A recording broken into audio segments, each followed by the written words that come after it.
পিতা তাকে ধরে চুম্বন করতে থাকে, চুম্বন করতে থাকে।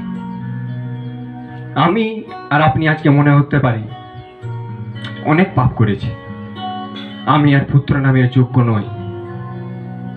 যে পাপটা আমার পিতার চোখে ঘৃণা দেয়, আমি ওরকম পাপ করেছি, কিন্তু পিতা কি করে? গলায় জড়িয়ে ধরে চুম্বন করতে থাকে। সে ভুলে যায় সেখানে কি বলেছিল সেই পিতা, হে ইউ, কোথায় ছিলিস তুই অতদিন? আজকে তোর মাথা ঠিক চলে গেল জায়গায়? বুঝতে পারলিস তো পিতার থেকে দূরে যাওয়া মানে কি?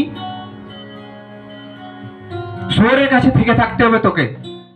সব থেকে খারাপ কাপড়টা নিয়ে আস বলেছিল,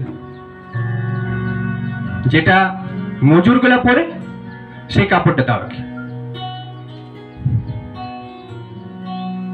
বলছি সব থেকে ভালো কাপড়টা দাও, সব থেকে ভালো কাপড়টা দাও কি?